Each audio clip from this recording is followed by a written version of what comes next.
네, 반갑습니다. 뒤편까지 얘기가 잘 들릴지 모르겠네요. 오늘 저하고 같이 얘기 나눌 부분이 이제 예측 경영인데요.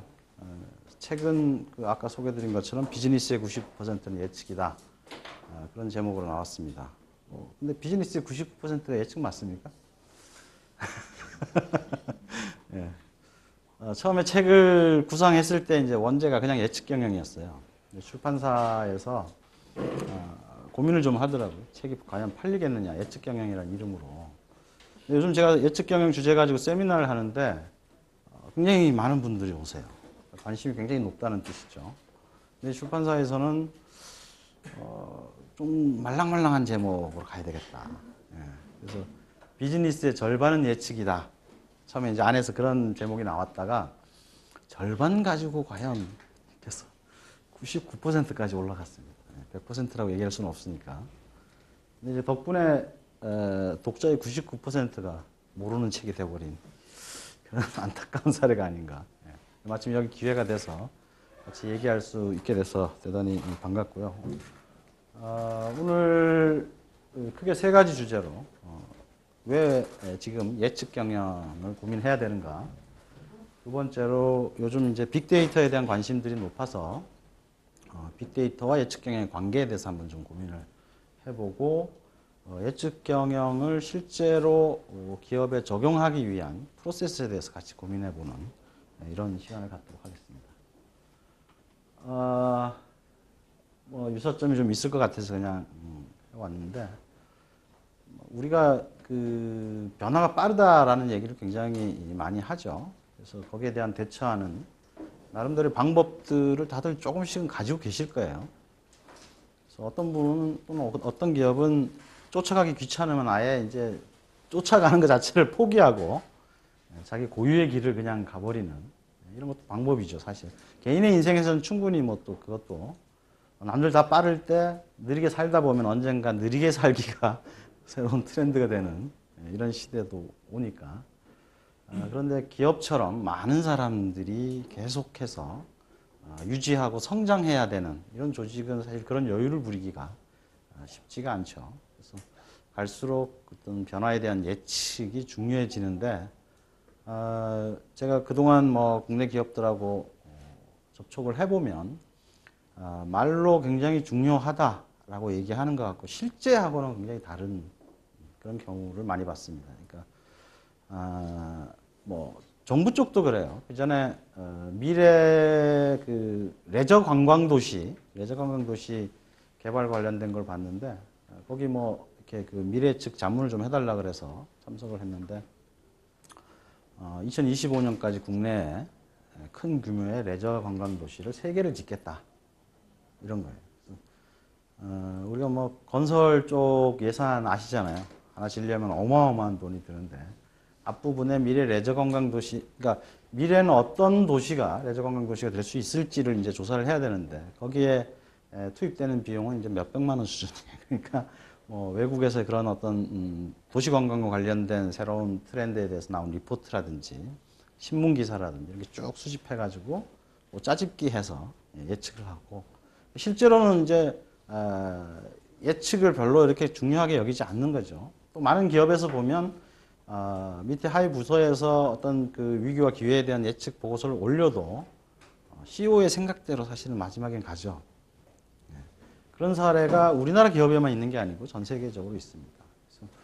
그래서 예측 경영을 실제로 구현하기 위해서는 많은 요소들이 필요합니다. 그래서 CEO의 리더십부터 기업 문화까지 많은 것들이 필요하다. 이렇게 볼 수 있겠습니다. 그래서 정의를 좀 간단하게 하자면 기업이 현명한 의사결정을 위하여 이 부분이 상당히 이제 중요한데요. 아마 여기 오신 분들 중에서 과연 예측이 쓸모가 있나? 예측이 맞나?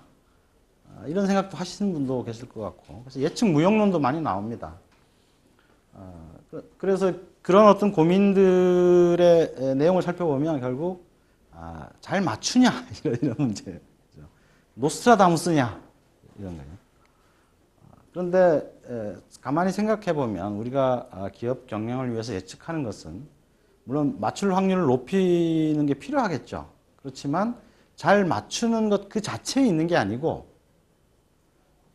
그 예측을 통해서 내가 현재의 의사결정을 얼마나 현명하게 할 것이냐라고 하는 문제죠.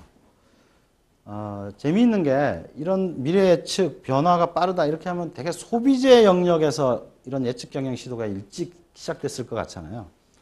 근데 아시는 분들은 아시겠지만 이 예측 경영 앞부분에 이제 시나리오 경영 같은 것들이 있는데 미래 시나리오를 기업 경영에 가장 먼저 도입한 회사는 로열 더치셀이라고 하는 에너지 회사입니다.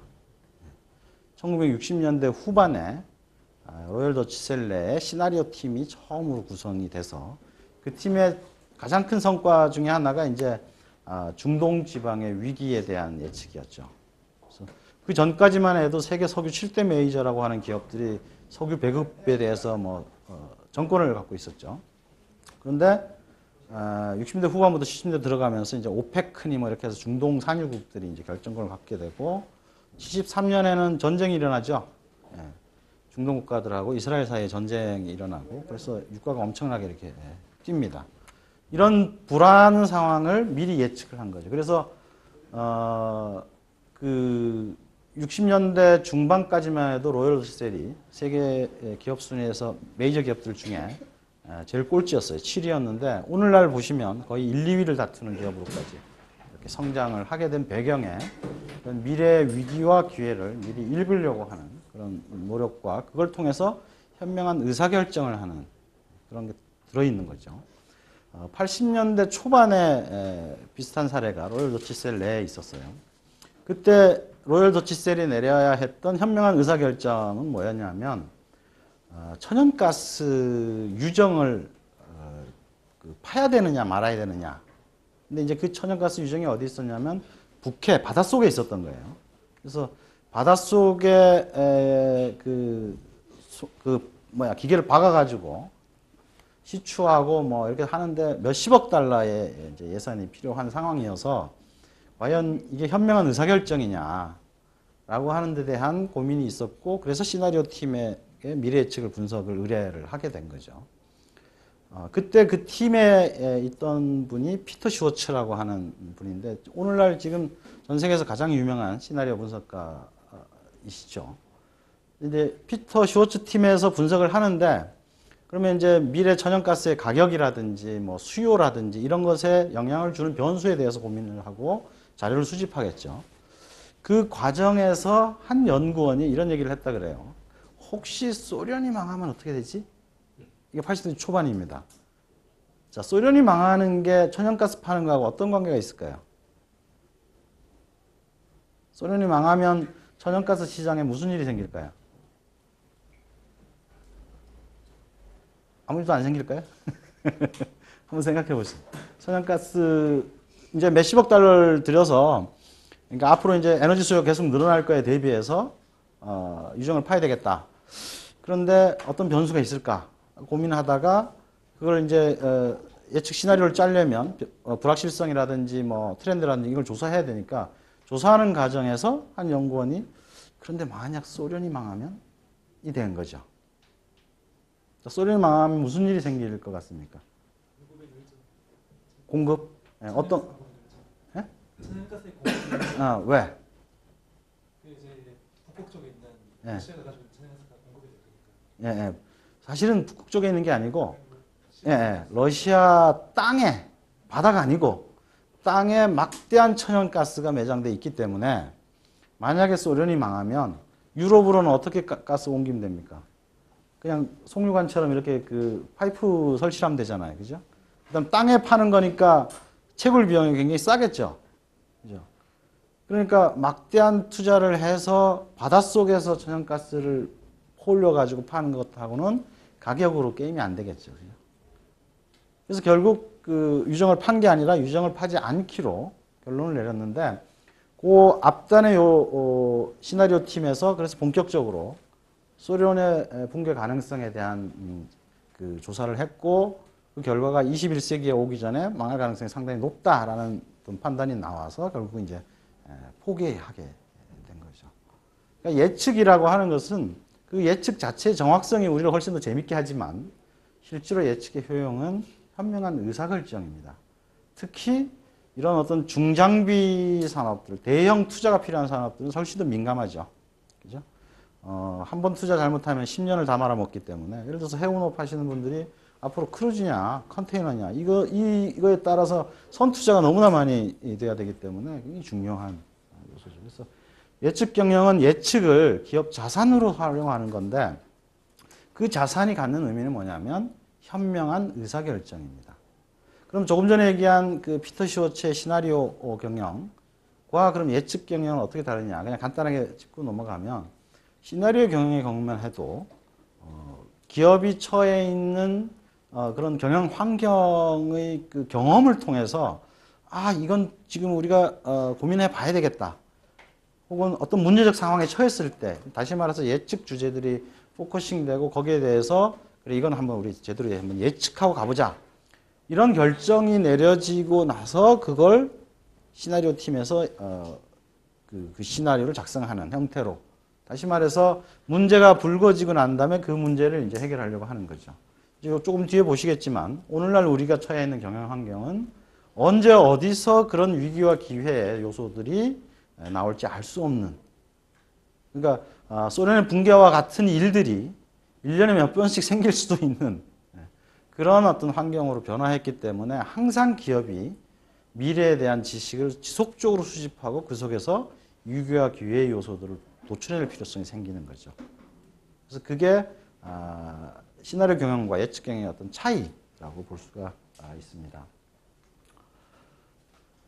그래서 뭐 몇 가지 이제 부연 설명들을 하고 있지만 결국 그 오늘날과 같은 새로운 경영 환경에서 기존의 기업의 경영 이론이라 그러면 기업 내부에 있는 자원을 어떻게 효과적이고 효율적으로 활용할 것이냐가 중심이 되는 경영 이론이라면 예측 경영은 그 어떻게 보면 무형의 지식이잖아요. 그죠?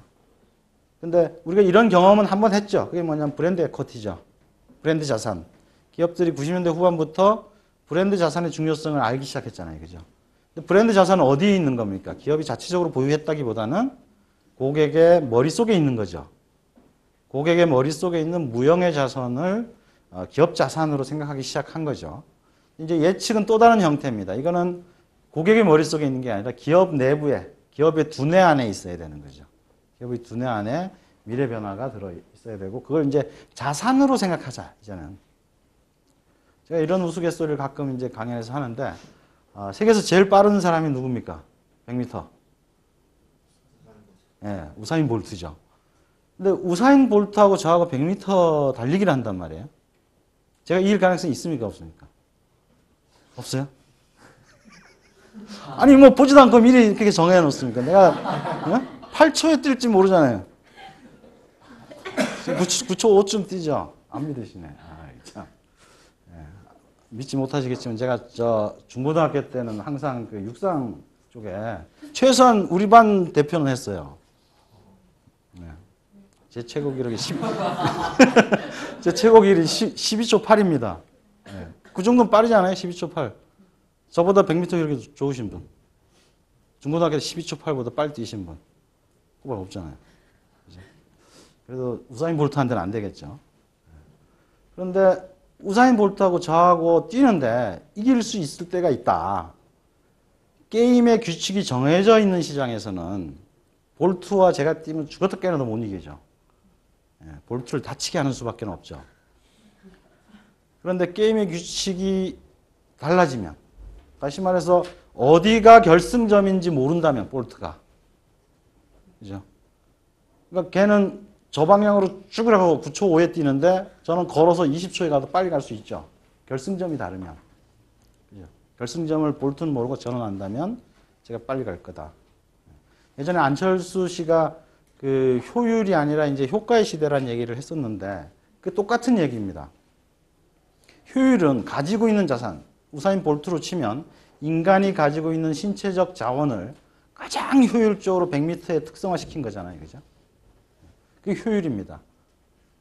그러나 목적지가 달라지면 효율만 가지고 안 되죠. 결승점에 얼마나 빨리 도달하느냐가 중요하지 얼마나 빨리 달리느냐가 중요한 게 아니라는 거예요.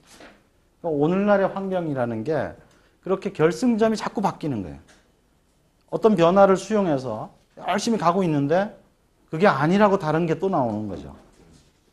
그럴 때 얼마나 빨리 우리가 적응하고 새로운 변화가 가진 의미를 캐치하고 그걸 기업의 의사결정의 자산으로 삼느냐. 이게 중요한 시대고 그게 바로 이제 예측 경영이다. 이렇게 말씀을 드리는 겁니다. 이게 지금 보니까 자료로 나눠드려진 것 같지는 않은데 나중에 여기 혹시 필요하신 분은 우리 말씀하셔가지고 한번 체크리스트는 받으셔서 한번 우리 기업은 예측 경영을 할 수 있는가, 할 준비가 돼 있는가 이런 것들 한번 체크를 해보시기 바랍니다. 이따 소개되겠지만 세계에서 제일 예측 경영을 잘하는 기업 중에 하나가 지멘스거든요. 지멘스의 내부에서 이제 뭐 미래 예측과 관련된 여러 팀들이 있고 또 자발적으로 또 모임들을 가져가지고 이제 예측 기법들을 향상시키는 그쪽에서 나온 책 중에 트렌드와 시나리오라고 하는 책이 있어요. 저희 연구소에서 발굴을 해가지고 번역돼서 국내에도 이제 나와 있는데 거기 보면 기업을 크게 세 가지 종류로 나누는데 레벨 0, 레벨 1, 레벨 2 이렇게 나눕니다.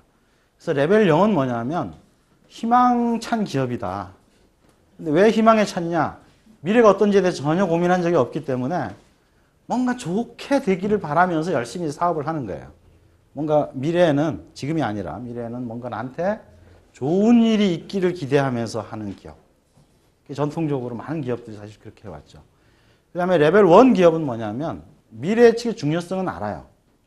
그런데 예측을 어떻게 이해하냐면 마치 복권 당첨번호 알려주듯이 혹은 엘리베이터에 버튼 누르듯이 왜 5층 가고 싶으면 5를 누르면 되잖아요. 그죠? 그런 미래를 예측하는 걸 더 중요하게 생각하는 거죠. 그러니까 우리나라 기업들 중에 몇 년 전까지 보면 미래 성장 산업 찾고 성장 동력 찾아가지고 여기만 들어가면 하여튼 뭔가 돈을 벌 수 있는 비즈니스 영역들 찾았잖아요. 그죠? 그런 기업들이 이제 레벨 1 기업, 예측의 중요성은 알지만 어떤 엘리베이터 버튼을 구하는 기업이죠. 우리 기업을 요거 하나만 잘하면 바로 한 매출 30%씩 띄워줄 수 있는 이런 걸 찾는 게 바로 레벨 1 기업이죠. 레벨 2 기업은 레이더에 해당된다. 미래에 대해서 레이더를 이렇게 펼쳐놓고 끊임없이 새로운 위기와 기회를 찾아내는 거예요. 그래서 지멘스나 IBM 같은 그런 기업들을 보면 레이더를 이제 실제로 기업 내 조직화 시켜놨죠. 그러니까 레이더를 해놓으면 지금 산업의 특성도 그런데 처음부터 빅마켓이 만들어지지 않죠. 그러니까 새로운 시장이라는 게 처음에는 작게 시작하잖아요. 이 작은 시장부터 계속 진입하는 거예요. 그러니까 새로운 변화를 수용해서 그걸 기업이 어떤 전략적 목표를 가지고 뛰어든다고 할 때 그러면 지멘스나 IBM은 100이면 100 다 성공하냐 그렇지 않고 이것도 성장 과정에서 수많은 변수들 속에 있잖아요. 그죠? 그러니까 처음에는 아주 작게 계속해서 시도하는 거예요. 그 시도 중에 많은 것들은 실패하죠. 그러나 이런 시도들이 성공하면 그 시장이 본격적으로 커다란 시장이 됐을 때를 보면 벌써 지멘스나 IBM이 1위 기업이 되어 있는 거예요. 그런 어떤 경영 환경, 시대 환경들의 이제 변화가 있는데 그런 기업 문화로 변화하는 게 필요합니다. 그래서 이런 체크리스트를 가지고 우리 내부에서 뭐가 부족하고 뭘 키워야 될 것인가 이런 것들을 면밀하게 점검하는 게 아마 필요할 것 같습니다. 빅데이터 사례로도 많이 쓰이고 또 우리 예측 경영 관점에서 볼 때 샘플로 볼 수 있는 사례 중에 하나가 이제 월마트의 2004년 사례입니다. 그래서 2004년에 그해 미국에 허리케인이 총 3번 상륙을 했다 그래요. 근데 이제 아시다시피 월마트라고 하면 전 세계에서 가장 빅데이터를 많이 갖고 있는 회사 중에 하나죠. 또 뭐 매장에서 이 판매 정보들도 계속 데이터로 쌓여왔을 거예요. 그러다가 2004년 그러니까 2번의 허리케인이 지나가고 난 다음에 일종의 이제 인사이트가 온 건데 여기 지금 뭐 쓰여 있는 걸 보시면 최고 정보 책임자 린다 딜먼이 허리케인이 상륙할 때 소비자들은 손전등만 찾는 것이 아니다. 이런 얘기를 했어요. 이게 뭐냐면 기존에 데이터가 계속 쌓여왔던 거예요. 그런데 이 데이터를 허리케인의 관점에서 한번 다시 분석해 보기로 한 거죠. 그렇게 해서 분석을 해봤더니 허리케인 예보가 나오고 상륙할 때까지 한 보름 동안 가장 많이 이 사람들이 찾는 월마트 매장에서의 상품이 여기 팝타르트 이렇게 나오는데 팝타르트, 맥주, 손전등 이렇게 세 가지였다는 거예요. 이제 두 번의 허리케인 이후에 이제 이런 분석을 통해서 한 다음에 세 번째 허리케인 예보가 나왔을 때 허리케인 상륙 예상 지점의 매장을 이 세 가지 물품을 가지고 재구성했던 거죠. 그래서 매출이 상당히 이제 늘어났고 이 사례들이 널리 알려지면서 어떻게 데이터를 가지고 효과적으로 분석을 해서 예측에 활용할 것인가 이런 고민들이 시작됐다 이렇게 볼 수가 있을 것 같고요. 그 다음에 뭐 이게 이제 홈데포 같은 그런 그 미국의 집수리라든지 뭐 이런 데 쓰이는 그런 것 주로 파는 그런 대형 할인 마트에서는 이런 걸 전해 듣고 좀 더 적극적으로 생각한 게 뭐냐면 단지 물건을 많이 파는 데서 그치지 말고 고객이 이 기업에게 보낼 수 있는 신뢰까지 확보하는 쪽으로. 그래서 그러니까 홈데포 매장에 재난을 극복할 수 있는 도구들을 미리 배치해 놨다가 재난 이후에 그걸 지원해 줌으로 해가지고 홈데포의 어떤 그 신뢰도를 다폭 상승시킨 형태로. 그러니까 예측 경영이 반드시 뭐 목표가 항상 이윤에만 있는 건 아니죠. 기업 고객들과의 어떤 그 신뢰 구축에도 이렇게 활용을 했던 그런 사례입니다. 우리가 여러분들이 그 예측 경영을 실제 케이스를 가지고 연구를 하시려고 하다 보면 아마 그걸 이미 잘 하고 있는 사례들을 찾게 될 텐데요. 그런 사례로 가장 이제 좋은 게 이제 그 지멘스하고 IBM인데 지멘스의 경우에는 픽처 오브 더 퓨처라고 하는 그런 집단이면서 동시에 그 매거진입니다. 그래서 지멘스 홈페이지에 들어가시면 찾기는 쉽지 않게 돼 있어요. 메뉴가 저도 들어갈 때마다 이게 여기 있었던가 저기 있었던가 헷갈리는데 한 5년치씩은 계속 보관을 하고 있어요. 그래서 1년에 2번 봄하고 가을 2번 자기네들이 생각하는 미래에 대한 주요한 이슈들을 도출을 해가지고 그 이슈에 대한 미래 예측 시나리오를 씁니다. 그 다음에 그것과 관련돼서 현재 전 세계에서 어떤 일들이 벌어지고 있고 지멘스는 뭘 준비하고 있는 거에 관련된 보고서를 만들어요. 그래서 보통 한 번 나오면 보통 3개 정도 주제들을 가지고 시나리오를 쓰는 것 같아요. 예를 들면 이제 그린시티. 지금 건설사에 여기 오늘 오신 분이 계신지 모르겠는데 그린이라고 하는 게 굉장히 중요한 화두죠. 지금 건설사들의 고민은 뭐냐면 분명히 소비자 가치가 그린으로 변화하는 건 맞는데 막상 고객이 구매할 때 그린을 중요한 요소로 생각하냐면 그렇지가 않아요. 뭐 여전히 전철역에서 가까우냐 뭐 이런 게 중요하죠. 왜냐하면 그래야 값에 영향을 주니까. 근데 하긴 해야 될 것 같아요.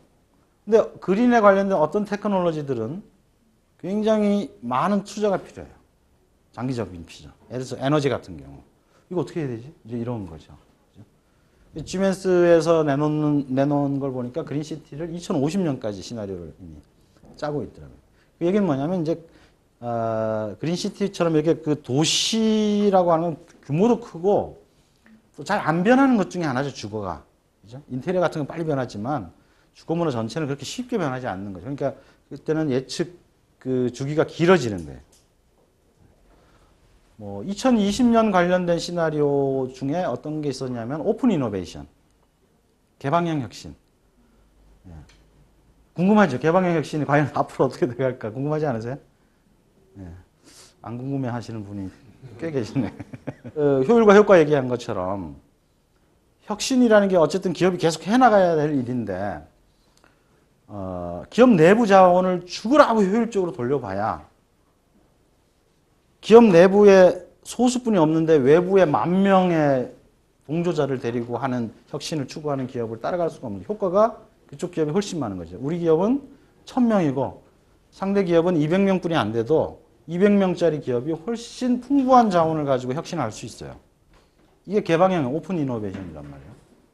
그래서 지멘스 그 시나리오의 2020년은 뭐냐면 예기식으로 되어 있는데 어떻게 되어 있냐면 독일의 그 대학원 졸업자가 비행기를 타고 새로 취업이 돼가지고 비행기를 타고 브라질로 날아가요. 그래서 리우데자네이로에 내려가지고 리우데자네이로 외곽의 호숫가 근처에 허름한 집으로 갑니다. 그래서 이 사람이 생각하는 거죠. 야, 이런 내가 그래도 좀 괜찮은 세계적인 기업이라고 생각하고 왔는데 뭐 이렇게 집이 허름하고 이러냐. 근데 이제 문을 열고 들어가는 순간 그 건물 그 홀에 굉장히 넓은 홀이 있는데 그 홀에 이 일종의 그 홀로그램처럼 전 세계의 그러니까 이런 판 위에 홀로그램처럼 이렇게 많이 쫙 떠 있고 거기에 이 회사가 전 세계에 연결하고 있는 네트워크들이 쫙 나와요. 사람도 나오고 뭐 집단도 나오고. 그래서 이 회사는 뭘로 돈을 버느냐? 오픈 이노베이션으로만 돈을 버는 회사예요. 예를 들면 유엔한테서 미래 그린시티에 대한 프로젝트를 의뢰를 받아요. 그러면 그 프로젝트의 세부 사항과 전체 금액들 뭐 이런 걸 가지고 이 네트워크 위에 띄웁니다. 그러면 전 세계에서 이 프로젝트와 관련돼서 조언을 할 수 있거나 자기가 전문적 영향을 가지고 있는 사람들이 여기에 붙어서 공동 프로젝트를 진행하는 거예요. 그래서 요 형식도 재밌지만 이 시나리오에서 얘기하는 건 뭡니까? 오픈 이노베이션 전문 기업. 예, 그게 등장할 거다. 그 다음에 지멘스의 관심은 그런 거죠. 이런 식의 산업들이 성장하면 거기에 필요한 시스템은 뭘까? 시스템 필요하겠지, 그죠? 그건 지멘스가 이제 개발해서 공급하려고 그러는 거지. 이런 주제들이 한 번에 3개 정도씩 이렇게 나와 있어요. 그 다음에 뭐, 예를 들면 인도 뭄바이의 2030년 이런 것들이 쭉 나와 있으니까 전형적으로 미래에 대한 지식을 기업의 경영 자원화하고는 방식 중에 하나죠. IBM에는 GTO라고 글로벌 테크놀로지 아웃룩이라고 하는 팀이 있고 IBM 여러 팀이 있어요. 여기 혹시 IBM에서 오신 분 계세요? 네. 아, TV 찍고 있지. 얘기하면 안 되는구나. 네, 최근에 저희가 IBM에 마케팅 부서에 리포트 이제 공급하는 그런 비즈니스를 시작했는데요. 겉에서 보기하고는 조금 다르더라고요. 생각보다 그렇게 참신하진 않더라고요. 근데 하여튼 그룹 전체 차원에서 하는 이런 미래 예측에 있어서는 상당히 시사점들이 크다. IBM의 요즘 그 그룹 모토가 뭡니까? 스마트 플래닛이죠. 영리한 지구를 만들기 위해서 지구를 사실 어떻게 보면 IBM의 시스템으로 덮겠다라고 하는 그런 어떤 야심찬 그런 어떤 목표죠. 그 목표에 보면 클라우드 컴퓨팅이 굉장히 중요한 요소입니다. 근데 IBM이 스마트 플래닛을 전사적인 그룹 모토로 내건 게 2008년이에요. 여러분도 기억하시겠지만 우리나라의 클라우드 컴퓨팅 얘기가 시작된 게 2009년이고 2010년쯤은 돼서야 좀 용어로서 퍼지기 시작했어요. 근데 이제 IBM 2008년에 이제 그걸 그 큰 기업 전체의 비전으로 제시한 거고 그 정도 가려면 그 한참 전에 그 고민을 했다는 거죠. 그러니까 세계가 이렇게 변할 수밖에 없으니까 거기에 대한 준비들을 일찌감치 한 거죠. 그러니까 우리가 그런 거 생각하면 IT 선진국임에도 불구하고 좀 많이 늦은 편이죠. 그죠? 그래서 이 예측경영 사례라고 얘기하는 것은 어떻게 보면 약간 섬뜩한 얘기일 수 있어요. 네? 우리는 이제 우리 눈앞에 온 현실을 보고 어떻게 대응할 것인가를 고민하고 있을 때 눈앞에 올 현실을 가지고 계속 고민하는 기업들이 있고 아주 작았을 때부터 이제 시장에 뛰어들기 때문에 요즘 뭐 특허 괴물 얘기도 나오지만 처음에 이렇게 그 범용하게 특허를 내놓고서 이제 구시형 기술이 나올 때마다 계속 좁혀가는 거 아니에요, 그죠? 그런 기업들하고 이제 경쟁이 안 되잖아요. 예측 경영 사례는 어떻게 보면 그래서 공포물입니다. 공포물. 우리는 어떻게 해야 될까? 이런 상황에서. 그런 얘기죠. 국내 사례들을 보니까 날씨 경영이 가장 많은 것 같아요. 날씨라는 변수를 미리 예측해서 기업 경영에 활용을 하자. 이렇게 시작하겠죠. 우리가 날씨도 중요한 변수니까 날씨부터 시작해서 진행을 할 것 같고요. 그 다음에 이제 공공 분야에서 보면 범죄 예측 같은 경우 가장 지금 좀 민감하게 범죄율을 줄이기 위해서 범죄가 일어난 다음에 잡는 게 아니고 범죄가 일어날 가능성을 사전에 예방하고 그 영화 중에 왜 마이너리티 리포트가 그거죠? 예지자 3명이 이렇게 미리 살인이 일어날 그런 걸 이미지화해서 주면 경찰의 역할이 범인을 잡는 게 아니고 범죄를 저지를 사람을 미리 잡는 걸로 변질하는 거죠. 근데 우리나라에도 이제 프로파일링 분석팀이 이제 구성이 돼가지고 어떤 장소의 범죄 발생 확률 같은 것들을 활용한 그런 시스템을 이제 구축해가고 있고요. 미국에 보니까 캘리포니아의 산타크루즈 경찰청, 그다음에 뭐 영국의 웨스트 미들랜드 주 경찰청 이런 곳에서도 하는데 여기는 수학자들이 동원이 돼서 수학적 알고리즘을 범죄가 한번 일어난 장소에서 또다시 일어날 확률 같은 이런 변수들을 이제 뽑아가지고 그걸 이제 그 프로그램에다 집어넣어서 그 프로그램을 순찰 경관들한테 이제 실시간으로 전송을 하면 경관들이 이제 순찰을 돌 때 종로 1가서부터 6가까지 쭉 이렇게 도는 게 아니고 범죄 발생 확률이 높은 지역 중심에 순찰 코스를 짜서 돈다든지 이런 식으로 해서 범죄 발생률을 줄이는 이런 프로그램들을 도입하고 있습니다. 예측 경영이 용어 자체로 보면 참 쉬운데 문제는 이제 실현할 때 뭘 매개로 실현해야 되는가 이게 이제 굉장히 어려운 것 같아요. 근데 다행히 우리가 디지털 시대가 되면서 예측에 그러니까 우리가 뭔가를 예측하기 위해서는 노스트라다무스가 아닌 한 근거를 갖고 추론해야 되잖아요. 그죠? 그러니까 A라는 사람이 미래에는 사람들이 날아다닐 거야 라고 얘기를 한다고 할 때 우리가 그거를 이제 믿기 어렵잖아요. 그죠? 아주 뻔한 얘기를 할 때도 예를 들어서 콩으로 메주를 쓴다 그럴 때도 여기 남자분들은 일부 그런 경험이 있으신지 모르겠지만 예전에 그런 게 있었는데 오빠 믿지라는 혹시 앱 보셨어요? 오빠 믿지? 모르세요? 오빠 믿지라는 앱이 뭐냐면 남자친구하고 여자친구가 서로 스마트폰에 그 앱을 다운받으면 남자친구의 행동 반경이 여자친구 그 오빠 믿지 앱의 맵에 찍혀요. 그러니까 뭐 예를 들어서 나 오늘 강의 들어 라고 얘기해놓고 보니까 무교동에 있는 거야. 그러면 이제 술집이 있는 거죠. 그래서 그게 이제 오빠 믿지라는 앱이에요. 그래서 그 다음에 오빠 믿지 다음에 나온 앱, 그래서 그게 남자들 사이에 악마의 앱이라고 불렸다가 다른 기업에서 어디게라는 앱을 또 개발했어요. 어디게라는 앱은 뭐냐면 임의의 시간 동안 자기가 있는 위치를 임의로 이렇게 거짓으로 설정할 수가 있어요. 그래서 둘이 싸우면 누가 이기나 뭐 어떤 블로거는 내기까지 했대요. 그랬더니 어디게가 이겼다 뭐 이런 얘기도 있고 그걸 다룬 만평에 보면 그런 거예요. 그러니까 남자가 뭐라고 하는데 여자가 그러죠. 콩으로 메주를 쓴다고 해도 난 안 믿겠다. 그러니까 왜 그 얘기가 나왔죠? 하여튼 뭐 그러니까 예측의 신뢰성 얘기인데 예측의 신뢰성을 확보하기 위해서는 어떤 분이 이제 오랫동안 명성을 쌓아서 그 통찰력이 입증된 경우가 하나 있고요. 그게 아마 세계적 미래학자라고 흔히 얘기되는 사람들에 대한 우리가 신뢰를 보낼 때겠죠. 그렇지 않다면 어떤 이유로 그런 예측을 했는가라는 예측의 추론 과정이 그 과정이 사람들한테 신뢰성을 얻어줘야 되겠죠. 그죠? 근데 그 추론을 뭘 통해서 할 거냐? 하나는 논리겠죠, 당연히. 예측에 논리가 있어야 될 테고. 두 번째는 재료가 있어야 되는데 빅데이터 시대는 다시 말해서 그 재료를 우리한테 풍부하게 공급해 주는 거죠. 그런데 맹점은 짚고 넘어가야 되겠다.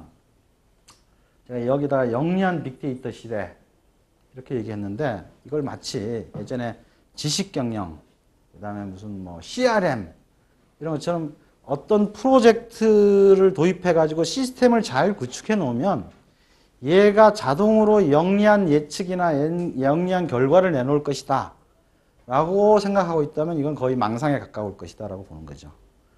여러분이 알고 있는 세계에서 제일 똑똑한 컴퓨터 이름이 뭡니까? 왓슨이죠. IBM이 갖고 있는 왓슨이라는 컴퓨터가 IBM이 1980년대부터 얘를 인공지능화 시키기 위해서 계속 했죠. 그래서 90년대 유명했던 사례 중에 뭐냐면 왓슨하고 체스 챔피언하고 대결을 하죠. 그죠? 처음엔 비겼다가 나중에는 왓슨이 이기잖아요. 그죠? 가장 최근에 왓슨이 이룩한 개가는 뭐냐면 퀴즈 대회에 나가서 우승하는 거예요. 왓슨이 퀴즈 대회에 나갔어요. 그래서 퀴즈를 듣고 풀었는데 왓슨이 우승했습니다. 그러니까 이제 그 정도 수준까지 와 있죠. 그러나 아직도 인간이 프로그래밍 한 것들이 기반이 된다는 것은 이제 여전히 풀어야 될 숙제죠. 근데 빅데이터도 마찬가지고 어느 업체가 빅데이터를 구축한 시스템을 구축한다고 한들 왓슨보다는 현재로서는 똑똑하기 힘들어요. 다시 말해서 인공지능을 기대하기는 어렵다는 거죠. 그러면 누군가가 프로그래밍을 해야 되겠죠. 좋은 결과가 나오게. 그런데 아까 말씀드린 것처럼 월마트에도 데이터는 계속, 그러니까 월마트는 빅데이터가 있었던 거죠. 빅데이터 자체가 문제가 아니라 그 빅데이터를 분석하고 요리할 수 있는, 프로그래밍 할 수 있는 그 시야, 관점. 그래서 그냥 빅데이터 시대가 돼가지고는 우리한테 돈만 자꾸 쓰게 하는 뿐이고 영리한 빅데이터 시대가 되는 거죠. 이런 데서는 뭐 세계적 기업도 피해 나갈 수가 없다. 그래서 MS 같은 경우에 MS에 오랫동안 컨설팅을 했던 그런 분이 이제 얘기를 하는데 자기가 5년 동안 IBM의 어떤 이런 변화에 대한 이야기를 통해서 이제 조언도 하고 이렇게 했는데 5년이 지난 후에 자기가 느낀 가장 큰 IBM의 문제는 밑에서 아무리 좋은 예측 리포트 갖다 올라와도 결국 스티브 발머의 개인적인 생각에 의해서 좌우되더라라는 거예요.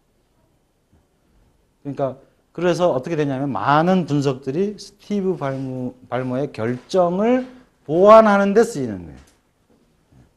그러니까 실제로 예측 경영을 하려면 예측과 경영을 분리하는 작업이 필요합니다. 사고에서. 그러니까 예측은 그 자체로 최대한 객관성을 지향해서 예측하는 거예요. 근데 대개 여러분들도 아마 기업을 일을 하시다 보면 기획이나 이런 업무들을 하시다 보면 약간 예측식이 다 들어가잖아요. 그죠? 근데 그때 어떤 관점을 취하게 되냐면 내가 뭘 해야 되는데라는 관점이 예측이 계속 반영돼요. 그게 어떻게 되냐면 예측을 왜곡합니다. 그러니까 실제로 있을 미래를 그리는 게 아니고 점점 가면 갈수록 내가 그리고 싶은 미래 쪽으로 자꾸 데이터들도 만들고 팩트도 그런 걸로 찾아내는 거예요. 근데 실제 기업에서는 권력이 다르니까 권력을 가진 사람의 어떤 통찰이나 혹은 의견의 분석이 따라가는 경우들이 너무나 비일비재한데 MS에서도 그런 어떤 일들이 계속돼 왔다 얘기죠. 요즘 MS 많이 어렵죠, 그죠? 최근에 애를 많이 쓰고 있지만 또 가장 떠오르는 기업 페이스북의 주크버그도 얼마 전에 우리가 지난 2년간 돈과 시간과 자원을 참 허비했다 그런 얘기들을 이제 하는데 그게 뭐냐면 페이스북이 이제 소셜 시대를 이제 리드하고 이렇게 올라온 거잖아요, 그죠? 그 다음에 연결된 게 모바일 시대죠. 그죠? 그러니까 소셜이 없어진 건 아니고 소셜과 모바일이 또 계속 결합해 가는 거잖아요. 근데 페이스북은 모바일을 목격하면서 어떻게 생각했냐면 그 모바일이 갖고 있는 전용 앱이라든지 그러니까 모바일 자체 생태계보다 모바일과 인터넷을 연결하는 웹 생태계에 확장 버전으로 모바일을 생각한 거예요. 그래서 모바일 웹이죠. 모바일 웹을 통해서 계속 페이스북과 연동되는 방식에 계속 집중한 거예요. 그런데 점점 가면 갈수록 사람들이 앱으로 더 많은 생활을 하게 되고 페이스북으로 연결되는 것도 결국 앱으로 연결하는 케이스가 더 많더라. 그래서 지난 2년간을 좀 어떻게 보면 돈과 시간을 다 날렸다. 이렇게 이 두 기업, 마이크로소프트 전 세계 이용자가 얼마나 많습니까? 페이스북은 그죠? 어마어마한 이용자, 그것도 인터넷 활동을 주로 하는 사람들, 얼마나 많은 빅데이터가 쌓여 있겠습니까? 그래서 우리가 좀 똑똑해질 필요가 있다. 그래서 그 똑똑함의 가장 전형적인 사례가 혹시 보신 적 있으세요? 슈퍼크런처라고 하는 책에 우리나라에도 번역이 되어 있습니다. 한번 보시면 참 재밌어요. 그러니까 이게 일종의 데이터 마이닝, 그러니까 지금 빅데이터가 사실 데이터 마이닝의 확장 버전이라고 계속 얘기를 하는 분도 있으시죠. 아센펠터라고 하는 경제학과 교수인데 이 사람이 80년대 그해 포도를 수확해가지고 오크통에 담는 순간 얘는 빈티지 제품이 될 거야. 비쌀 거야. 이런 거를 예언하는 공식을 이렇게 만든 거예요. 네. 근데 이 사람은 와인 전문가 아니에요. 와인 전문가들은 어떻겠습니까? 난리 났죠. 왜냐하면 와인 전문가는 먹어보기 전에는 얘기할 수가 없으니까 통에 담아서 몇 년 숙성시켜가지고 업자가 이제 병에 담아서 내놔 봐야 먹어보고 먹지 않죠. 참 먹고 뱉죠. 그냥 입에 넣었다가 참 아깝게. 그리고 결정하는 거잖아요. 그죠? 그 중에 유명한 와인 평론가가 있고 그걸로 먹고 사는 거 아닙니까? 그럼 몇 년 지나야 그 일이 벌어질 텐데 이 사람은 포도를 땄는데 바로 공식을 써가지고 올해 이 지역 이 포도는 얼마짜리야? 이런 거의 그게 나온 거죠. 제 생각에 이분이 이 공식을 발표만 안 했어도 교수직 그만두고도 아주 행복하게 살 수 있지 않았을까. 근데 이분이 어떻게 생각을 했냐면 와인 품질의 가장 중요한 요소는 결국 포도 품질이고 포도 품질과 날씨와의 관계에 대해서 고민을 한 거예요. 그래서 보르도 지방에 있던 그 수십 년의 그 날씨 데이터 있잖아요. 날씨 데이터와 그 해 나온 포도로 만든 와인이 결국 어떻게 됐느냐에 대한 상관관계 분석을 한 거예요. 그랬더니 요게 이제 세 개가 변수죠. 겨울철 강수량, 재배철 평균 기온, 수확기 강수량. 그러니까 여러 가지 날씨에도 여러 가지 시기와 거기에 따라서 여러 가지 요소가 있을 수 있는데 뭐 일조량도 있을 수 있고 뭐 굉장히 많잖아요. 근데 그 중에 요 세 가지 변수가 핵심 요소였다. 이걸 미래 측에서는 뭐라고 용어로 표현하냐면 팩터라 그럽니다. 팩터. 그러니까 물체가 지금 요 물체가 정지되어 있다고 칩시다. 이 정지되어 있는 물체가 여기로 이동하는 것. 이게 우리 사회로 치면 변화죠.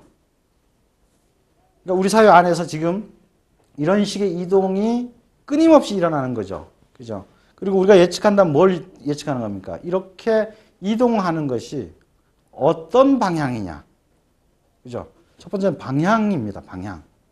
사람들이 다시 뭉쳐서 놀기를 좋아할지 혼자 놀기를 좋아할지 이게 방향이잖아요. 그죠? 방향입니다. 두 번째는 뭡니까? 속도. 그죠? 방향과 속도를 예측하는 거예요. 그러면 얘가 여기서 이렇게 옮겨가는데 방향이 동쪽으로 옮기고 속도는 느리다. 그죠? 빠르다. 방향이 이쪽이다. 이런 거죠. 그럼 얘가 이쪽으로 움직이느냐 저쪽으로 움직이느냐를 알아야 되고 얼마나 빠르냐를 알아야 되는데 그 두 가지를 알기 위해서 여기로 옮겨가고 난 다음에 과거의 궤적을 추적하는 건 쉽죠. 지금 요 상태에서 얘가 방향과 속도가 어떻게 될지 알기 위해서는 뭘 알아야 되겠습니까? 얘한테 작동하는 힘이 뭐냐. 그죠? 얘한테 작동하는 힘이 뭐냐. 그게 팩트라는 거예요. 저희가 그 9일날 그 쇼루밍 가지고 이제 무료 세미나를 하는데요. 무료 예측 세미나를 하는데 쇼룸이 뭡니까? 매장 이탈이죠. 매장에서 물건을 안 사고 사람들이 이제 모바일이나 온라인에 가서 사는 현상인 거죠.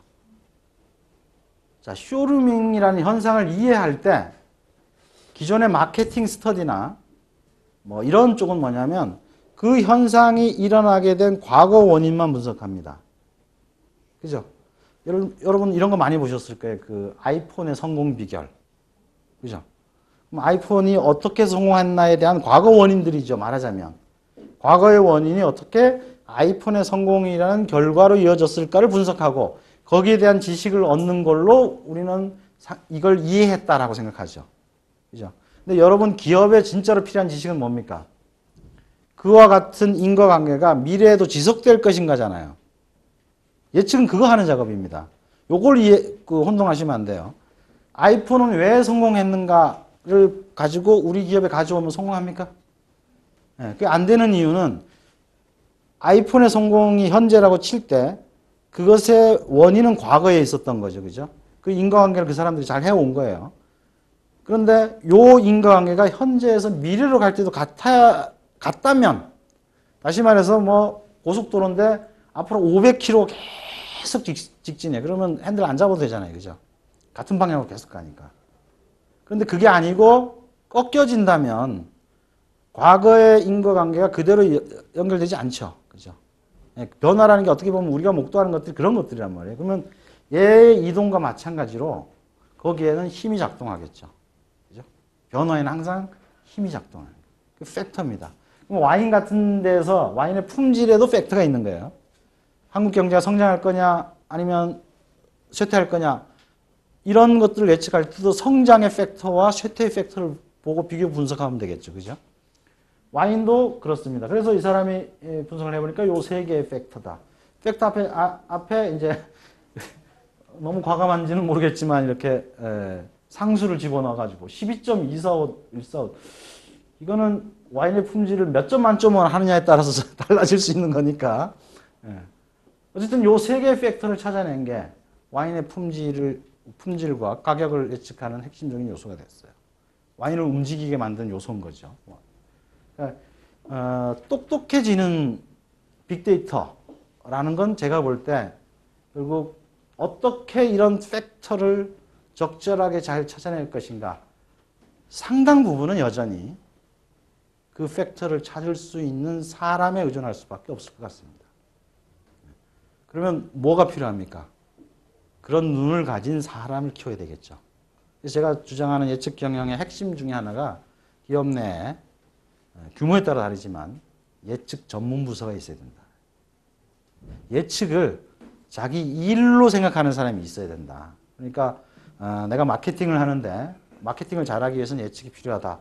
그래서 이거는 예측을 하나의 소양으로 키우는 거죠. 굉장히 중요한 일입니다. 그런데 만약 기업 차원에서 생각하신다면 예측만 하는 사람이 한두 명 있는 게 훨씬 더 효율적이다.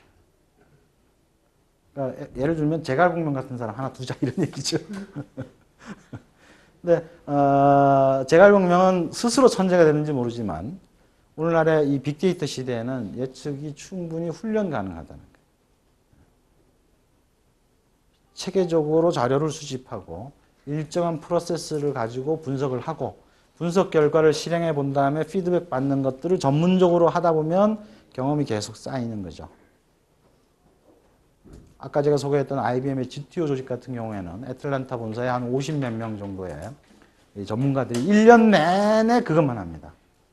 1년 내내 예측만 해서 연말에 보고서가 나오고 그 보고서를 바탕으로 IBM의 그 다음 해 R&D 그 예산이 나오죠. 그러면 이제 연말이면 끝나죠. 새해가 되면 다시 예측을 시작하는 거예요. 그분들의 예측 그 목표는 뭐냐면 향후 3년에서 10년 사이 세상을 바꿀 만한 기술이나 이슈나 아이템들을 찾는 거예요. 그래서 그게 등장하면 세상이 어떻게 바뀔까를 예측하는 작업인데 그걸 매년 그렇게 합니다.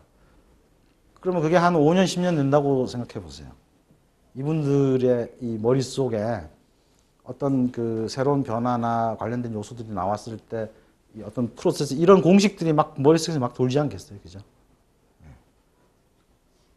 이거는 뭐 회계에는 회계 전문가가 있는 거랑 똑같이 예측에도 예측 전문가가 있다라고 우리가 생각의 전환을 좀 이제 해야 되는 분들이 있는 거죠. 그게 이제 예측 경영 프로세스와 결국은 연결이 될 수밖에 없습니다. 그러니까 예측의 중요성과 세상의 변화에 대해서 우리가 이해를 하고 그 다음 버전으로 나간다면 기업 내에서는 그러면 규모에 따라 아마 다를 텐데 기본적으로 갖춰야 될 어떤 프로세스, 그다음에 어떤 자원 이런 것들에 대해서 이제 우리가 고민을 해볼 수가 있겠죠. 그동안 이제 쭉 그런 어떤 방식, 아직 뭐 글로벌 기업들 중에서도 몇몇 기업이 어떤 시스템들을 갖추고 있지만 아직도 많은 기업들은 그렇지는 않아요. 근데 그 예측을 자원화한다라고 하는 기본 컨셉을 가지고 그런 기업 분석이나 또 뭐 본격적인 예측 경영이 아니더라도 미래 예측을 잘 활용했던 경험들, 기업들의 경험들을 가지고 볼 때 크게 4개 정도의 스텝이 필요하다. 우선 첫 번째가 굉장히 중요한데 포커싱이라고 하는 거예요. 포커싱은 뭐냐면 저희가 기업하고 이렇게 기업의 예측 리포트를 제공할 때도 제일 중요한 게 뭐냐면 무엇을 예측할 것인가예요. 그러니까 많은 사람들이 자기가 뭘 예측하려고 하는지를 정확히 모른 채 예측을 시작하는 경우가 상당히 많습니다. 그리고 예측 주제에 따라서 예를 들어서 비즈니스의 미래라는 예측 주제를 갖고 있다고 칩시다. 이걸 예측하려면 뭘 조사해야 될까요? 비즈니스의 미래를 예측하려면. 우선 비즈니스가 뭐냐부터 정해야 되겠죠. 비즈니스가 뭔지 정해야 하는데 한 일주일 걸린다고 치고 정의했으면 그 다음에 거기에 영향을 미치는 변수들을 찾아야 되겠죠. 그러면 세계 각국의 마켓들이 영향을 미치겠죠. 산업도 영향을 미칠 거고 새로운 테크놀로지 영향을 미치겠죠. 그죠? 그 다음에 국가의 어떤 그런 어떤 뭐 시스템이라든지 법제도 영향을 끼치겠죠. 다시 말해서 비즈니스의 미래에 대해서 본격적으로 고민하려면 최소 10명 이상의 예측 전문가가 최소 6개월 이상은 고민해야 돼요. 근데 그게 아니고 예를 들어서 조금 더 쉽게 그 편의점에서 앞으로 더 많은 야채를 팔까? 예를 들면 이런 주제라고 치면 그 주제의 미래를 예측하는데 그렇게 많은 사람과 그렇게 오랜 기간이 필요하지는 않겠죠. 그죠? 이건 또 거꾸로 얘기하면 큰 기업만 예측을 잘하냐 그게 아니라는 거예요. 지금 CIA에서 2030년까지 지금 예측 보고서 나와 있죠. 국내 책으로도 아마 출판돼 있을 거예요. 2025가 나와 있고 2030 나와 있을 거예요. 그러면 CIA는 뭐에 포커싱 했겠습니까? 2030년. 미국이 2030년에도 세계 초강대국의 지위를 가져갈 수 있겠냐가 고민이겠죠. 그럼 그렇게 만들 수 있는 혹은 거기에 영향을 미치는 세계 각국의 권력 구도라든지 뭐 이런 것들이 예측의 주요 대상이겠죠. 자, 한국이 2030을 고민한다고 칩시다. 2030년에 세계 그 초강대국은 어떤 기업, 어떤 나라가 되고 이거 우리 주 관심사입니까? 그럴 이유도 없죠. 그죠? 그거는 그냥 CIA 보고서 갖고 와서 참조하면 돼요.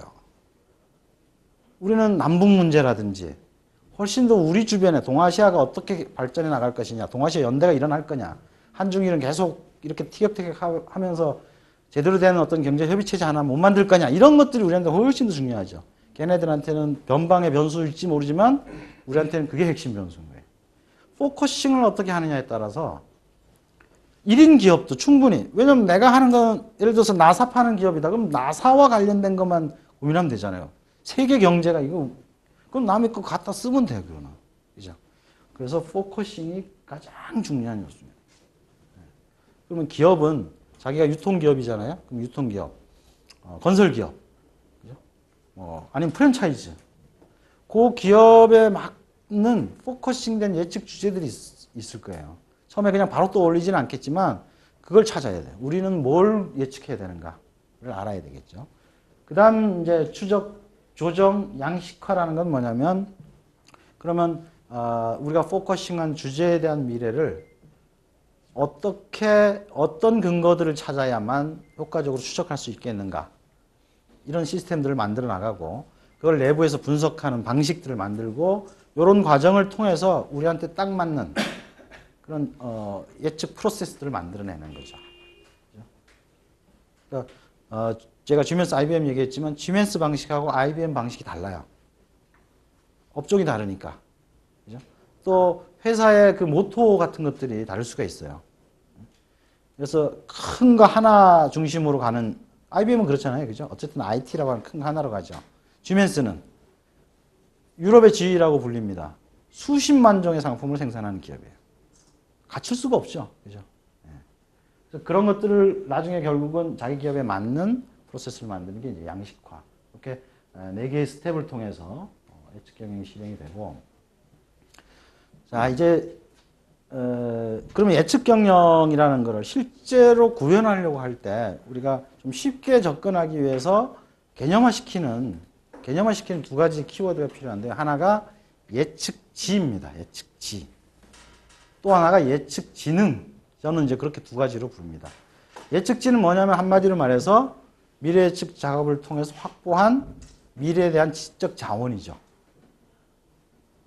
그 다음에 예측지능은 뭐냐면 이렇게 그러니까 효과적으로 기업이 예측지를 확보하고 그 다음에 확보된 예측지를 기업 경영에 활용할 수 있는 능력입니다.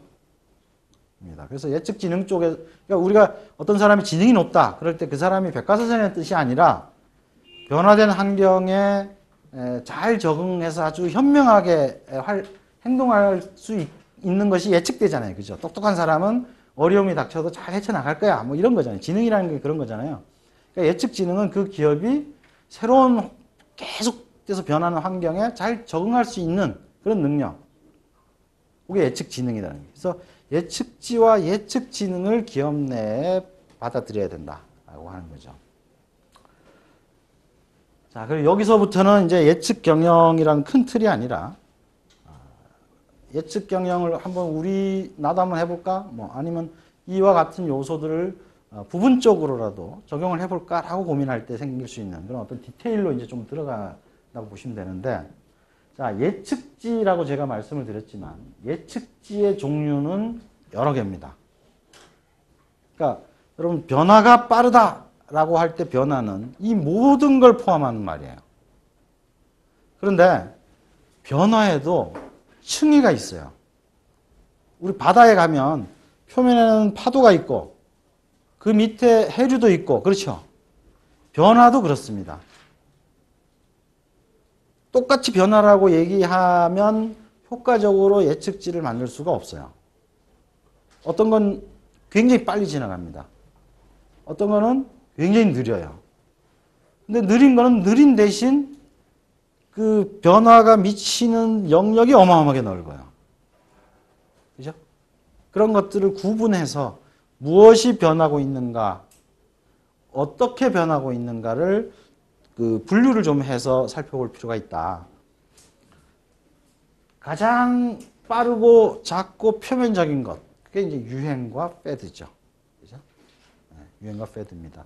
유행도 뭐 길어야 1, 2년이고 패드도 길어야 1, 2년인데 유행과 패드의 차이는 유행은 이제 특정 분야에서 굉장히 짧은 기간 동안 사람들의 호기심을 기반으로 쫙 붐이 일어나는 현상들.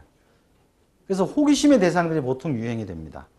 패드는 사람들이 갖고 있던 어떤 문제를 해결하는 만병통치약처럼 등장해요. 이해 가세요? 어떤 거냐면 예를 들어서 경영이 뭐가 막 잘 안 되는 시점에 도달하면 어떤 새로운 경영 이론이 얘만 제대로 도입하면 지금까지 너네가 고민하던 경영의 모든 문제를 해결해 줘. 이런 거죠. 그래서 한 1, 2년 쫙 풍미하다가 다른 이론으로 대체되는 거예요. 이런 것들이 패드입니다. 우리나라에 이처 패드인가 대처 패드인가 하는 책이 번역되어 나와 있는데 한번 거기 보시면 그런 사례들이 많이 나와 있습니다. 그래서 뭐 대표적으로 리엔지니어링 뭐 이런 90년대를 풍미했던 처음 나올 때 포춘지에서 이거야말로 진정한 경영 이론이다. 그게 93년인가 그래요. 그러다 95년에 다른 잡지에서 얘는 패드인 게 분명해졌다. 2년 만에. 그러니까 빅데이터의 시대는 계속 가겠지만 빅데이터가 인공지능 역할을 해줄 거라고 믿는 건 페드일 거라고는 안 봅니다. 예. 빅데이터도 없는데 빅데이터 시스템부터 구축한다든지 그런 건 분명히 페드가 될 거예요.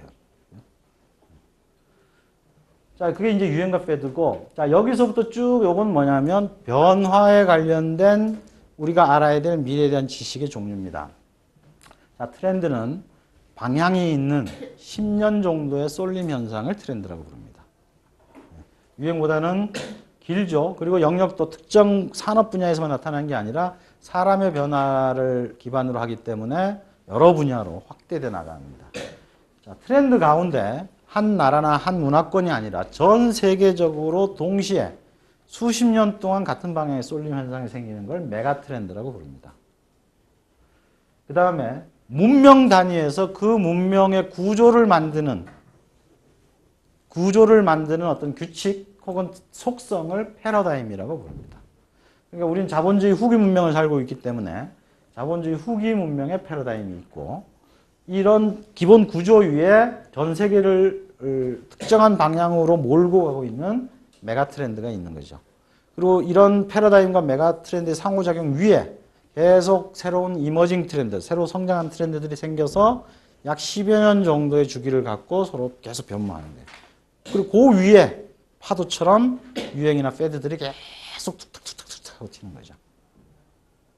그러니까 우리가 변화를 읽는다라고 할 때 내가 지금 보고 있는 게 유행이냐 패러다임 요소냐 이걸 보는 건 굉장히 중요해요. 왜냐하면 저 같은 경우 미래 예측할 때 메가 트렌드를 굉장히 많이 쓰는데 그 이유가 뭐냐면 여러분도 아시다시피 뭐 3년 후 예측은 요즘 뭐 판타지다 이런 얘기 많이 하시잖아요. 그죠? 그러면 3년 후를 안정적으로 예측할 수 있는 기반은 뭐가 있느냐? 그건 메가 트렌드예요. 왜냐하면 얘는 수십 년 동안에 걸쳐서 전 세계적으로 같은 방향의 쏠림 현상이니까. 문제는 사전에 우리가 메가 트렌드에 어떤 것들이 있고 그 메가 트렌드가 어떤 방향을 가지고 있다는 것을 이해하는 하고 분석한 작업이 사전에 있으면 그렇다는 거죠. 저 연구소 같은 경우는 10대 메가 트렌드를 이제 2007년에 선정한 이후에 계속 그 메가 트렌드들을 연구하는데 그건 방향이 어느 정도 정해져 있어요. 그러나 속도나 또 그 큰 그림 안에 들어있는 무수한 요소들은 계속 변해가죠. 이게 기본적으로 변화, 어떤 방향이 있는 변화, 요 유행과 패드는 사실 어떤 방향이 있는지 명확히 얘기하기 힘들고 트렌드, 메가 트렌드 패러다임까지는 방향이 있는 변화고, 그 다음에 이제 이 경영이나 이런 쪽에서는 친구같이 여겨야 될 불확실성이 있죠. 이 요소만으로 세상이 이루어지지가 않고 예기치 않은 변수들. 아까 뭐 소련의 붕괴 같은 것들이 사실 처음에는 예기치 않은 변수인 거죠. 그죠? 그 예기치 않은 변수에 대한 분석을 통해서 얘 안에 어떤 구조를 찾아내는 거고, 시나리오는 본질적으로 이 불확실성에서 미리 알기 어렵다는 걸 전제하는 거죠. 그래서 보통 4개의 시나리오를 나올 때 불확실성 수가 2개죠. 그죠? 네, 이건 이해가 가시죠? 네, 불확실성에서 큰 불확실성을 이제 찾는 거죠. 그래서 그 불확실성에서 왼편으로 꺾을 거냐, 오른편으로 꺾을 거냐. 근데 지금은 알 수가 없어요. 그러니까 불확실성이지. 그럼 왼편으로 꺾는 걸 예정하는 거죠. 그런 다음에 다시 또 한 번 갈림길이 나오는 거예요. 거기서 다시 왼편으로 갈 거냐, 오른편으로 갈 거냐. 그러면 한 번 꺾고 2번 꺾으면 최종적으로 4개의 길이 나눠지니까 그 각각의 길에 대한 미래에 그러면 이렇게 꺾인다면 이런 일이 일어날 거야 라고 4개의 시나리오를 쓰는 거예요. 그러니까 시나리오 경영은 뭡니까? 그 4개의 시나리오에 나타난 그 중에 어느 시나리오 갈지는 모르죠. 그러니까 나타난 주요한 대비책들을 뽑아가지고 현실에 적용하는 거예요. 현재. 그중 어떤 길일지는 모르지만 그것들을 거기서 나타날 주요한 위험 혹은 기회 요소를 뽑아가지고 현재 적용하는 거예요. 이런 시나리오 보면 여전히 이제 굉장히 중요한 요소죠. 그래서 불확실성이라는 것이 그럼 왜 예측지가 되냐 하면 불확실하죠. 그런데 뭐가 불확실한지 아는 게 바로 예측지입니다. 그러니까 내가 편의점 사업을 하는데 이 편의점 사업에 영향을 미칠 미래 불확실성이 뭔지를 아는 거. 그게 예측지인 거예요. 그리고 실제로 예측을 하다 보면 불확실성이나 트렌드 못지않게 중요한 게 불변성입니다. 내가 예측하려는 기간 동안, 앞으로 향후 10년 동안 예를 들면 주택 쪽에 변하지 않는 요소가 뭔지 알아내는 거죠. 변하지 않을 요소. 그게 불변성입니다. 실제로 세상은 변하는 것과 변하지 않는 것의 조화죠. 모든 것이 변한다면 우리가 어떻게 살겠습니까? 그죠? 예를 들어서 우리는 아직도 옷을 계속 입고 살잖아요. 그죠? 이런 건 안 변해야 편하게. 그러니까 어떻게 보면 대부분은 안 변해요. 우리 삶의 대부분은 안 변합니다. 안 변하는 게 뭔지 알아야 주택 산업의 미래에 대해서 예측할 수 있죠. 여전히 사람들이 집에 살 거냐? 그때 가서 다 집에 안 살고 텐트 치고 살면 주택 산업의 미래에 대해서 고민할 이유가 없잖아요. 텐트 산업의 미래를 고민해야지. 그죠? 안 변하는 게 뭐냐라고 하는 게 굉장히 중요한 거예요. 이게 불변성. 그다음 빅체인지는 이걸 인과관계가 아니죠. 그죠? 빅체인지는 이 불확실성 가운데 너무 영향력이 커서 일반적인 예측에서는 쓸 수 없는 것들이 빅체인지입니다. 뭐 예를 들면 남북 통일 문제 같은 거죠. 편의점 사업의 미래에 대해서 예측하면서 남북 통일 변수를 어떻게 쓰겠습니까? 근데 남북 통일이 언제 일어날지 우리 모르잖아요. 그죠? 일어나면 어마어마한 산업에 어마어마하게 영향을 끼치겠죠. 한국만 미치는 게 아니라 동북아 전체를 요동치게 만들 거예요. 그죠? 정말로 큰 변화예요. 그런데 분명히 얘가 일어난 변화이긴 한데 이거를 일반적인 예측에서 쓸 수가 없는 거죠. 그런 요소들이 이제 빅체인지입니다. 그 다음에 마지막으로 법칙과 패턴이 있어요. 뭐 우리가 잘 알고 있는 법칙 중에 하나가 이제 트리클 다운 법칙이죠. 물방울이 위에서 아래로 떨어지듯이 고급 문화가 대중 문화로 전이되는 현상들이 일반적인 사회 변화의 법칙들이죠. 근데 그럼 얘가 왜 예측의 대상이 되냐 하면 이 법칙도 한시적이기 때문에 그래요. 그러니까 뭐 아직도 교육에 있어서는 강남 대치동의 교육 문화가 전국으로 흘러내리죠. 그죠? 여기는 트리클 다운 법칙이 적용돼요. 그런데 패션이나 이런 쪽에 보면 스트리트 컬처 같은 것들이 거꾸로 올라가는 케이스들이 상당히 많았습니다. 하위 문화에서 위로 올라가는 거. 그러니까 위에서 아래로 내려오는 것 이상으로 밑에서 위로.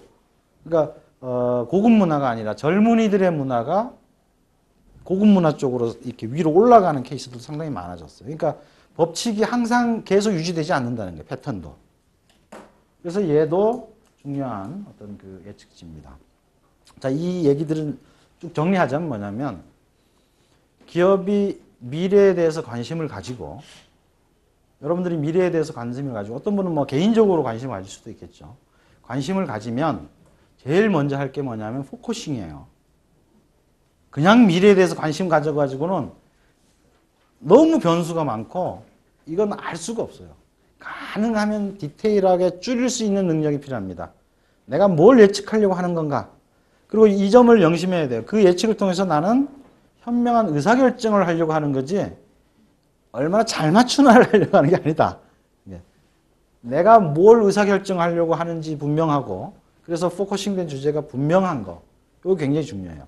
그럼 그 다음에 해야 될 일은 뭐냐면 그 예측을 하기 위해서 뭘 내가 수집해야 되나? 뭘 알아야 되나? 뭘 관찰해야 되나? 누구를 좀 만나볼까? 이런 거죠. 그죠? 그게 다 뭐냐면 결국 예측지라는 거예요. 예측지. 그러면 큰 그림, 메가트렌드나 패러다임 정도는 사실 어떻게 보면 지식 베이스가 기본적으로 좀 있어줘야 되는 필요가 있죠. 예컨대 도시화가 큰 메가트렌드라고 저희는 봅니다. 자, 도시화, 20세기의 도시화는 그 도시 안에 산업 공장들이 막 서고 그래서 인구가 도시로 몰려들고 도시가 확장되면서 동심원적으로 커갔죠. 그죠? 그래서 국가라는 경계 안에서 그런 어떤 그 산업 요충지 중심의 그런 도시로의 인구 집중과 이런 현상들이 일어났고 주택은 도시 바깥으로 자꾸 벗어나는 그게 20세기적 도시화였어요. 21세기에서 우리가 메가트렌드라고 부르는 도시화는 그럼 어떤 방향일까요? 요즘 우리 주변에서 보는 도시화의 큰 방향은 어떤 겁니까? 21세기적 도시화가 20세기적 도시화와 다른 점. 대표적인 거 제가 말씀드리면 이제 이렇게 하실 거예요. 근데 그러니까 그런 것들에 대한 지식이 자꾸 이제 머릿속에 있어야 된다는 얘기인데 대표적인 게 도심 재개발입니다. 많이 들어보셨죠? 영국 런던이 도심 재개발한다. 뉴욕이 도심 재개발한다. 다시 말해서 나갔던 사람들이 다시 들어와요. 도시 안으로. 그런 방향들이 있어요. 또 하나 메가시티란 말 들어보셨죠? 이게 왜 중요하냐면 국가보다도 메가시티가 부와 라이프 스타일에 더 큰 역할을 하는 시대로 점점 가고 있어요. 어느 나라에 사느냐가 아니고 어느 도시에 사느냐가 되는 거죠. 그러니까 국가의 경계, 국가가 할 수 있는 일이 물론 있죠. 계속. 있는데 삶의 질이나 산업, 성장 이런 것들은 도시 간 차별이 점점 커져가요. 그리고 그걸 누가 끌어모으고 있냐면 메가시티들이 글로벌 차원에서 끌어모읍니다. 넘버원 메가시티가 어디입니까? 뉴욕이죠. 그죠? 뉴욕, 파리 이런 데는 관광만으로도 지금 먹고 살 정도로 커 있잖아요. 전 세계가 뉴요커 워너비들이 돼가고 있잖아요. 사람들이. 그걸로 뭘 합니까? 모든 산업이 가능하잖아요. 그죠? 라이프 스타일과 관련된 비즈니스를 얼마든지 할 수 있어요. 뉴욕 중심으로 그래서 뉴욕 주변의 도시들은 뉴욕을 중심으로 한 거대 생태계가 만들어지죠. 근데 자동차 산업이 몰락하면서 디트로이트 같은 데는 실업률 20% 치솟아요. 디트로이트에 사느냐 뉴욕에 사느냐는 같은 미국에 산다고 하더라도 전혀 삶의 질이 다릅니다. 현대자동차가 잘 나가는 바람에 울산이 훨씬 낮았죠. 예, 우리나라 전체 GDP가 약 2만 달러인데 울산은 거의 4만 달러입니다. 예.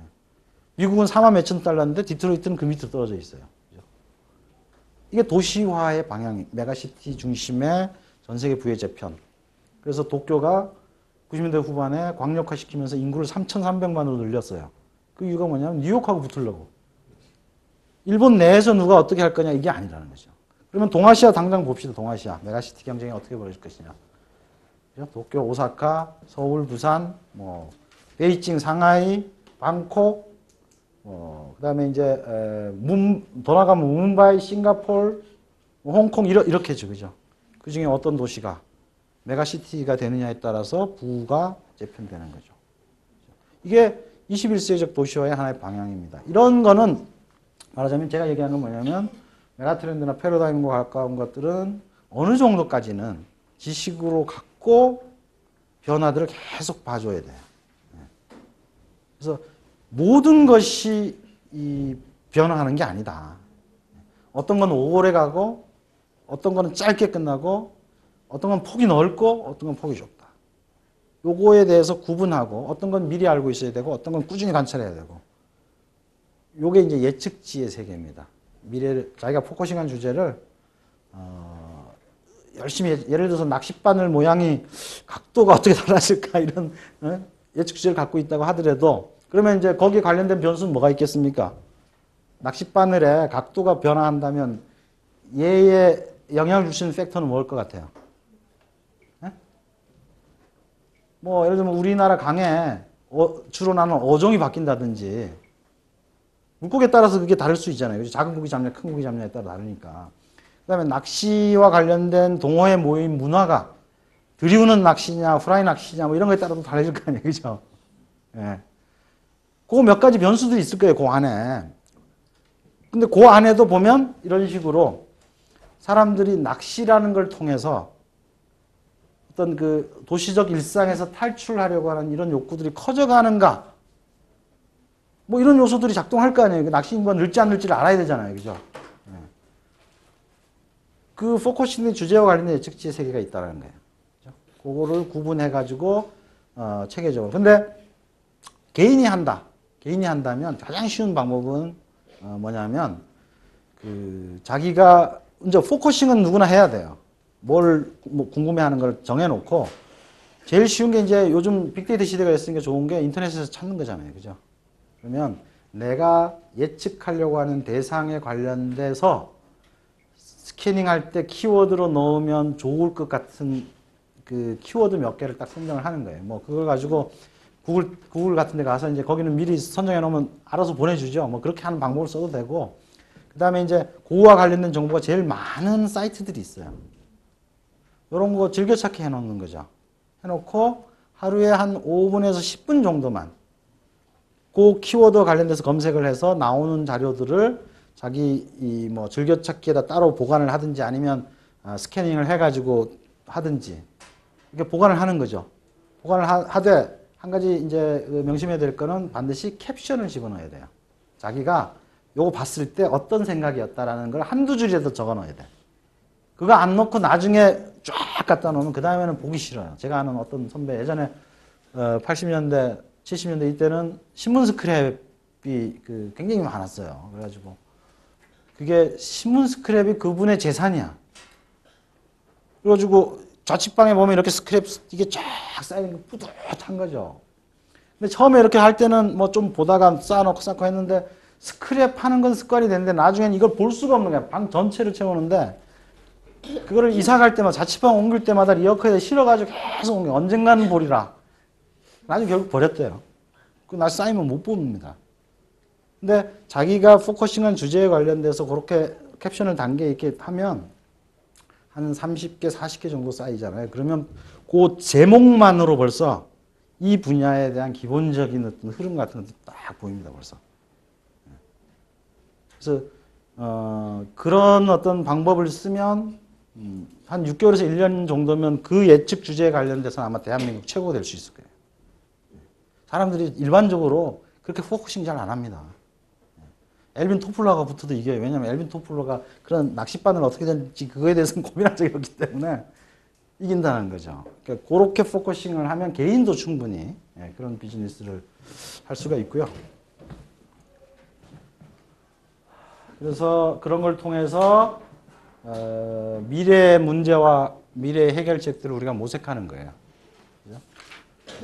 그리고 뭐 시간 점유율이라 얘기를 했는데 아까 얘기했던 것과 같은 맥락입니다. 이제 시장 점유율이 일반적으로 기업이 원하는 목표지만 갈수록 시간을 선취하는 시간 점유율이 중요해지는 시대죠. 그래서 어떻게 시간을 선점할 것인가 이런 부분들이고요. 이게 이제 예측치들을 꾸준히 포착해가는 작업이라고 볼 수가 있는데요. 어린이용 디지털 디바이스 시장, 그러니까 애기들이 어떻게 컴퓨팅을 할까 뭐 이런 거죠.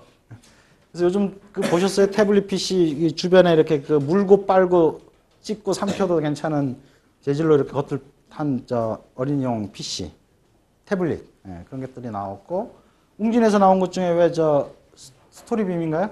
천장에다가 이렇게 비춰가지고 엄마하고 같이 누워서 애기가 같이 누워서 멀티미디어 동화 이렇게 볼 수 있게 해놓은 거, 뭐 그런 것들. 여기 이제 아이들용 디지털 디바이스죠. 저희가 연구소에서 해마다 이제 그 새 전망서를 내는데 2008년에 냈던 거에 디지털 바비라고 있었습니다. 그러니까 그게 그때 이제 저희가 스캐닝 하다가 바비 인형이 배에 이렇게 그 액정을 달고 나온 걸 보고 그런 어떤 변화를 이제 분석하기 시작해서 이제 그 시장이 앞으로 트렌드가 될 거다 이렇게 했던 개념인데 그대로 쭉 보시면 여기 보면 이제 그 시장에 해당되는 상품들이 이제 나오고 있는 빈도입니다.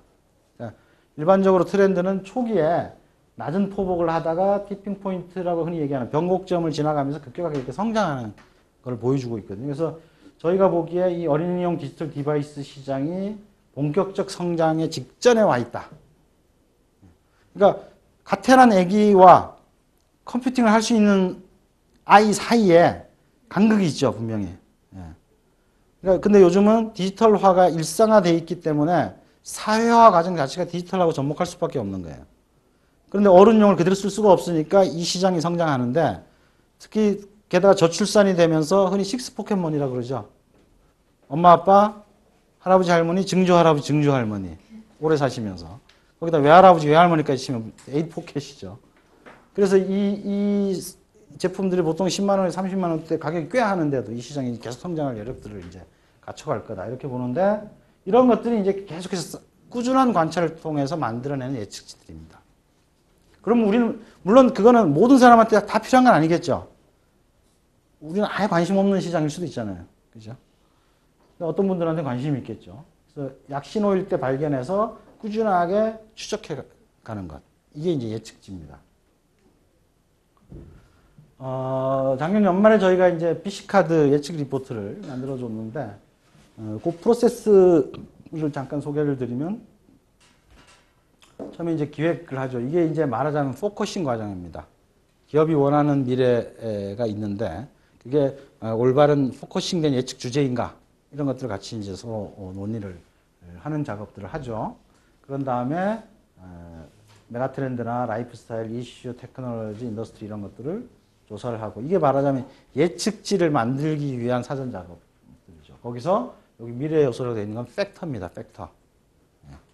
그러니까 카드사가 관심이 있어 하는 영역이 있을 거 아니에요, 그죠? 그 영역의 변화에 어떤 팩트들이 있는가를 이제 사전 조사를 통해서 분석을 통해 뽑아내고 뽑은 자료를 가지고 이제 미래 예측을 하죠. 예측은 크게 여러 가지 종류가 있는데 포캐스트는 추세적 미래 예측이에요. 그러니까 과거에서 현재로 이어진 추세가 쭉 한 1, 2년 더 갈 거다. 이게 포캐스트입니다. 그죠? 근데 트렌드 단절이 일어나고 새로운 트렌드가 나타나고 이러니까 좀 더 먼 미래로 가려면 추세적 가지고는 안 되겠죠. 그죠? 그걸 통찰적 미래 예측, 즉 포사이트라고 부를 수 있습니다. 그다음에 이제 새롭게 등장하는 적용 도구, 디바이스들은 뭐가 있겠냐, 뭐 소비자들의 심리는 어떠냐 이런 것들을 이제 같이 이렇게 분석하는 예측 분석 작업이 진행되고, 그다음에 이제 결과들이 나오죠. 결과는 크게 결국 시장과 상품, 그다음에 소비자 변화, 그다음에 새로운 테크놀로지 이런 것들이 이제 결과의 형태들로 나오겠죠.